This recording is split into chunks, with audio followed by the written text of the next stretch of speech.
were invested in that team.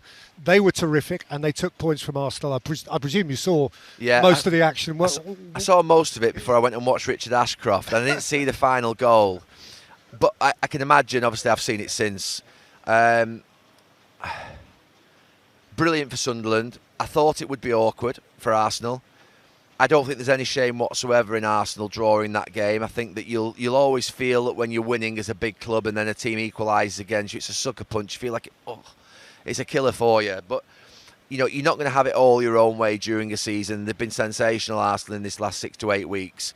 But that was a game that always had a little bit of a sort of banana skin around it. It just felt that way. Sunderland, the way in which they set up defensively, they're very well organised. They've got a real threat going forward. They've got a momentum in the stadium. The fans are with them. They're back in the Premier League. And, I remember going up to Sunderland. I remember going to Roker Park and playing, let alone the Stadium of Light. And, when it's rocking up there, it truly does rock. And they've done brilliantly this season. The first game of the season, I was massively impressed with them in that performance against West Ham, and I know West Ham have had a challenge at the start of this season, but the right sort of attributes, the right sort of principles of a team coming up, being hard to beat, being physical, running forward with real sort of aggression and sort of meaning and passion, and getting balls into the box and filling the box, things that I just think are simple things. A team coming up from the Championship, we've seen some right nonsense over this last few years of players playing out from the back and trying to be sort of Pep Guardiola's Manchester City when they've come out of the Championship. It's impossible to play football at that level like Manchester City can do. So I'm glad that we're seeing what we're seeing from Leeds and from Burnley and from Sunderland, which is a more pragmatic style, but I think equally as effective and more. I actually think, to be fair, when you see a team play like that, I really admire it and love watching it. And from an Arsenal point of view, acknowledging obviously that it's irritating, to say the least, to concede in stoppage time. Very. Would you go so far as to say that actually that point at Sunderland isn't too bad? That's a really hard place to go. No, I'm not sat there at all watching Arsenal get a point there at Sunderland yesterday and thinking in any way, shape or form that I'm surprised. In fact, in my predictions earlier on in the week on the podcast, I said I thought it would be a draw. So I'm not sort of rewriting history after the game. I genuinely thought this could just be a game that might just catch them out a little bit and cause them a problem. And they've conceded 2 goals. They've conceded a goal in the last minute. That'll hurt them because they're a proud team defensively and they're a great side defensively. But they've got to accept that then just, it's a Premier League, it's a marathon, not a sprint, and there are going to be some bumps along the way. And I just think that was one of the bumps that you get. The main thing is when you get a bump like that, obviously they're not going to be able to get straight back on the bike because obviously they've got an international break. But I wouldn't be in any way, shape or form putting that down to anything other than what normally happens in a Premier League season.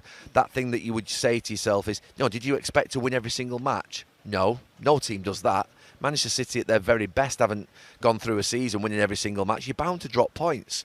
You are going to lose games and drop points, ordinarily, and that's what's happened. But I wouldn't be screaming and shouting if I was an Arsenal fan, and I know they're not. And I certainly wouldn't be sort of screaming and shouting if I was an Arsenal player or coach, and I know they're not either, because Mikel Arteta will be they'll be really disappointed, because it'll just give you that. When you lose a game like that, when you draw a game like that with a goal in the last minute, it's like having a cloud over your head. You try and forget about it in the next 24, 48 hours, but it just comes back and you think, and you just gives you a bit of a sickly feeling. But it's normal. That's what happens to teams that are proud, that are used to winning and want to win a league. They should feel like that, but it's important that when they come back in a couple of weeks, they get after that 3 points and win the next game. Edition of his podcast from the Etihad Stadium, where Manchester City have beaten Liverpool 3-0. They've beaten them, Gary, thoroughly. Yes.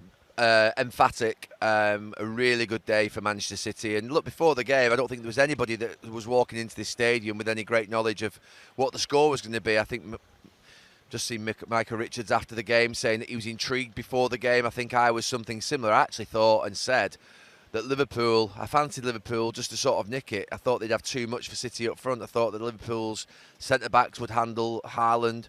But it was a really bad day for Liverpool. We'll come on to that shortly. I think the first thing to start on today is Pep Guardiola's 1,000th game. I think I scored in Sir Alex Ferguson's 1,000th game at Manchester United. You did, Champions League game, Lyon. Yeah, I scored. That's an incredible achievement, eh?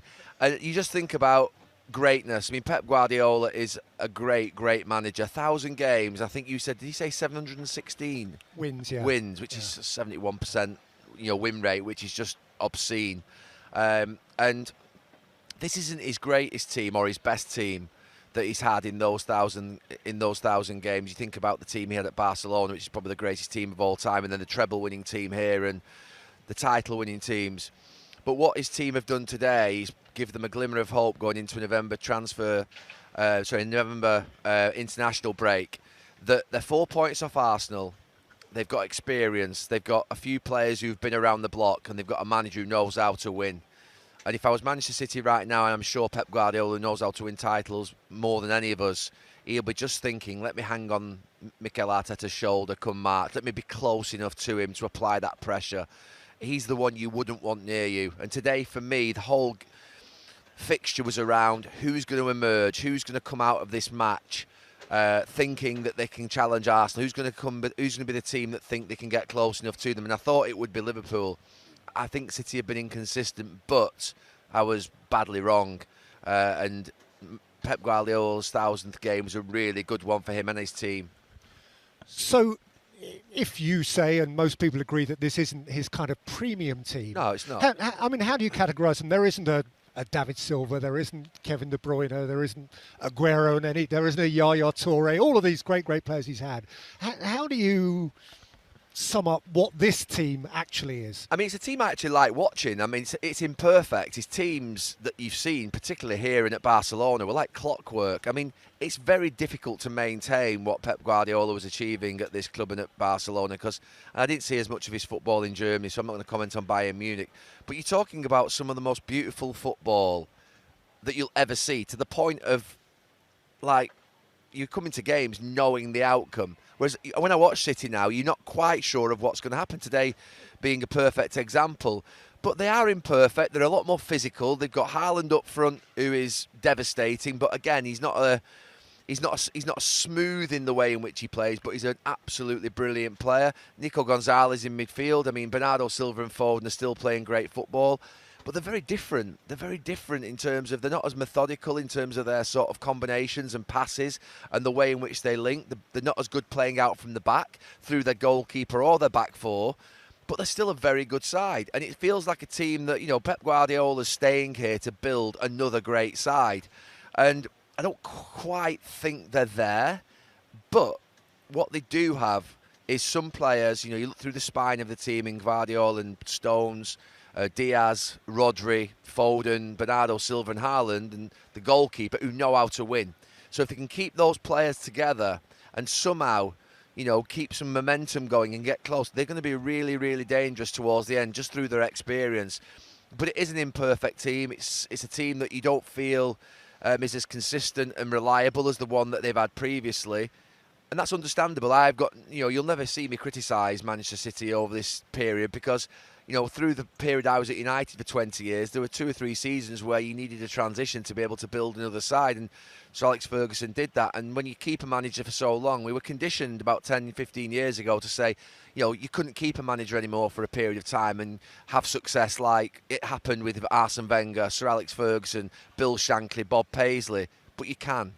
You can. Pep Guardiola, Jurgen Klopp, even Mikel Arteta. I mean, he's not had success yet, but he's been there for 5 or 6 seasons. So it does prove that if you have consistency in a great manager, you can deliver, continual success. And look, this is going to be interesting in this next 6 months of what happens with City. I would say there's still quite a lot of work to do to convince me that they're going to win a title.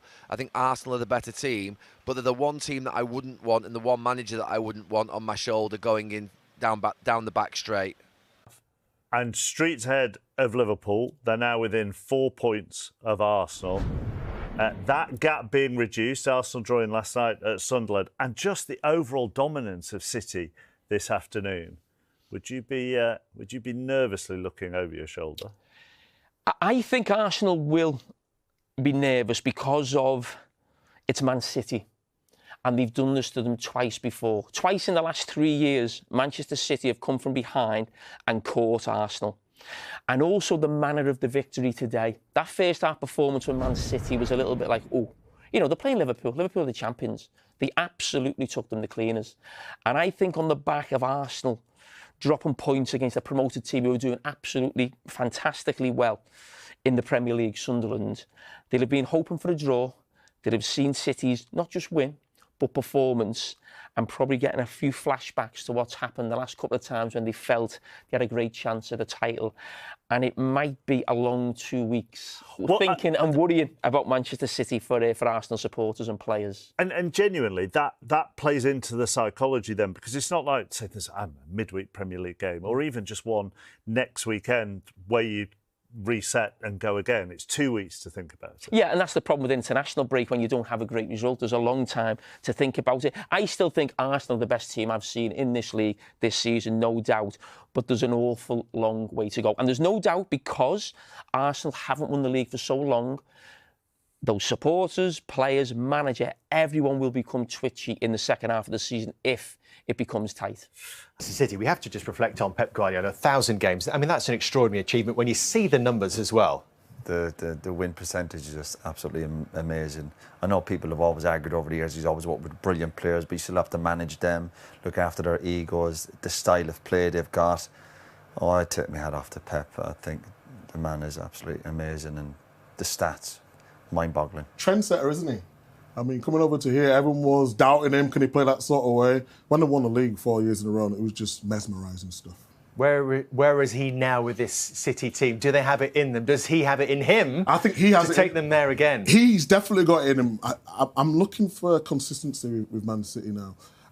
We talked about it before, a little bit before the game, in terms of the way they're letting other teams dictate to them and possession. They're not dominating games anymore.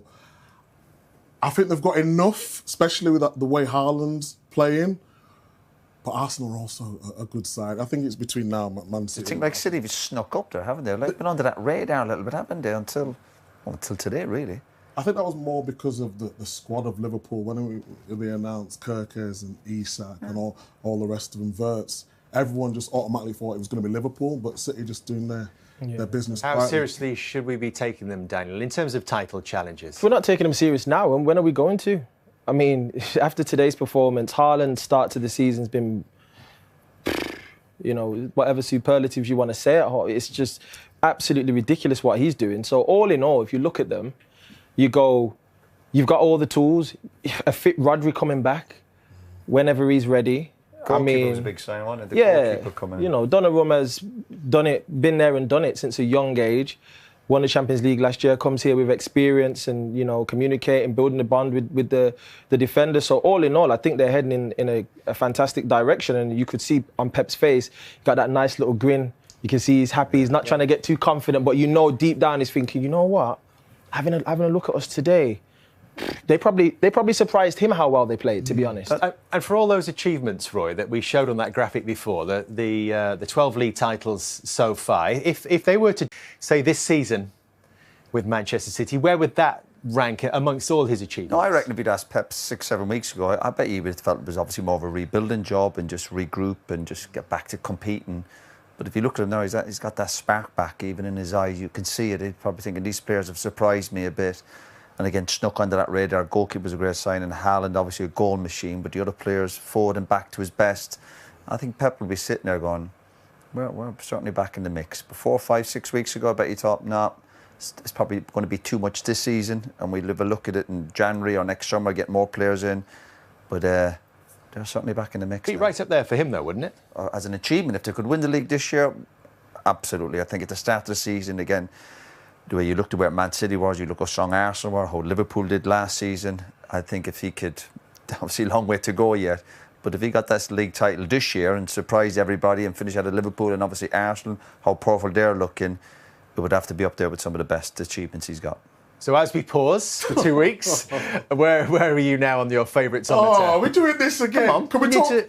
Don't straddle the fence. No. I never sit on the fence. I just like to have the prediction. You said a draw today, didn't you? But how is that sitting on the fence?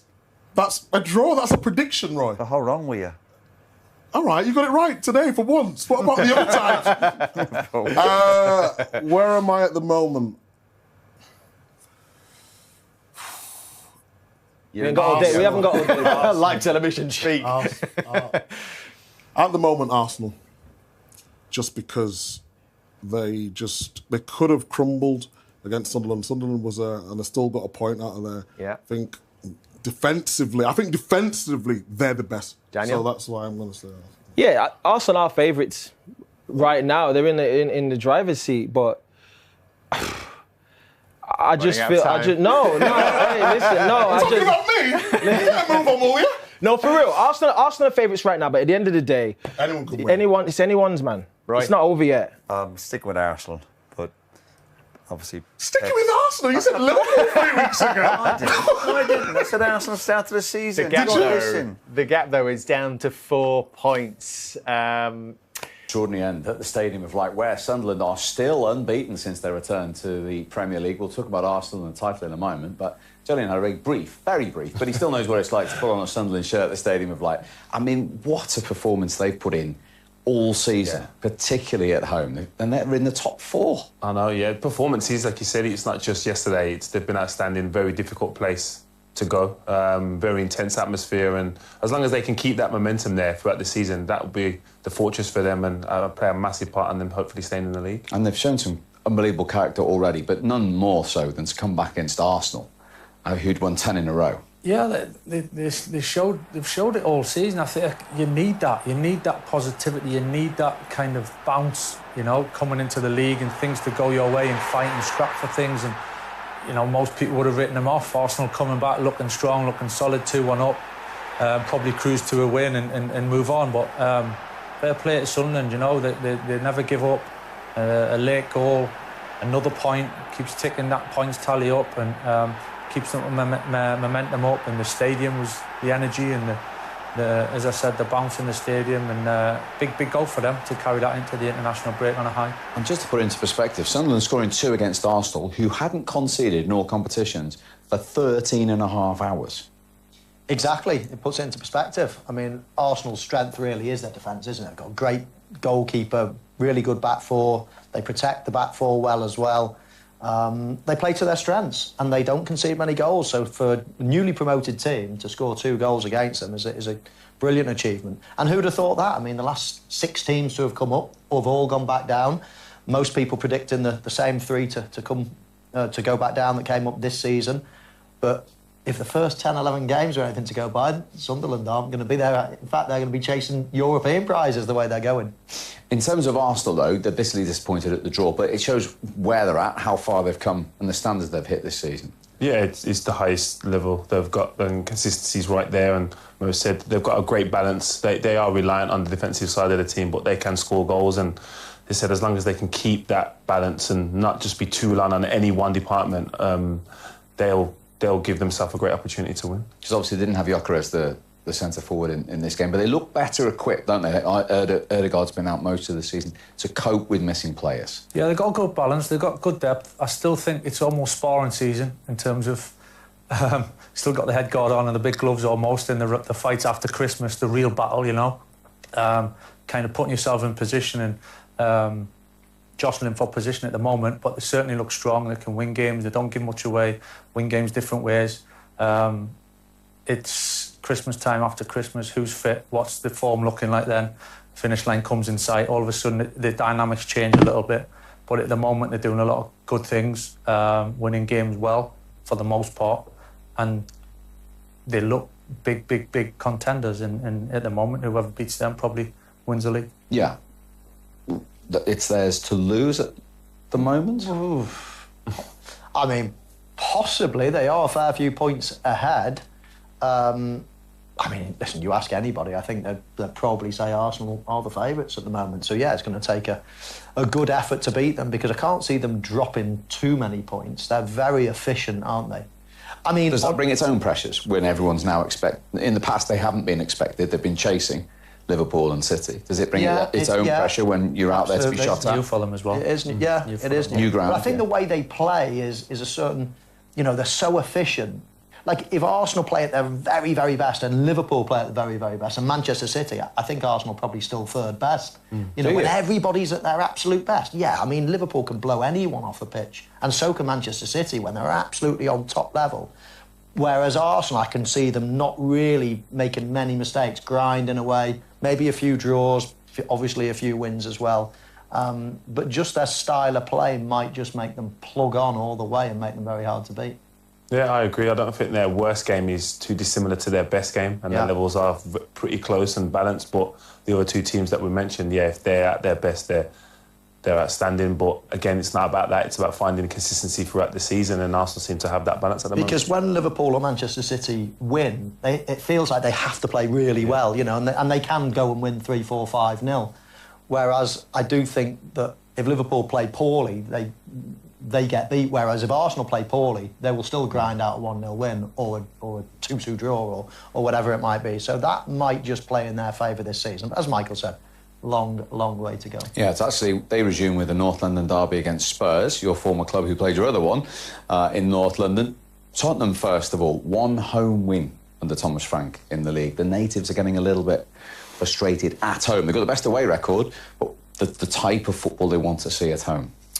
Yeah, and the thing is with that run, Steve, it went into last season as well, so it's almost... Well, yeah, if you include last season, they've lost more home league games than any other Premier League club. Yeah, so it's almost like not a new issue. It's Thomas Frank's almost inherited that a little bit, and it's something they need to kind of flush out and get rid of, really, and be playing and looking forward to playing and having that atmosphere a little bit like Sunderland, where they're playing at home and it's bouncing and it's the energy, positive energy. At the moment, Tottenham are finding it easier to play, or the results suggest to play, find it easier to play away from home with kind of the atmosphere and a little bit of kind of negativity that creeps in when they play at home for whatever reason. I think they're capable of doing it. They've got some really good players. They've got a terrific manager, in my opinion, and but they do need to do something about it, because you don't need that rumbling on for too long. No. What about United? I know they were leading and then could have lost and then got a point, but they're 5 unbeaten in the Premier League, which obviously going to your day doesn't sound anything, but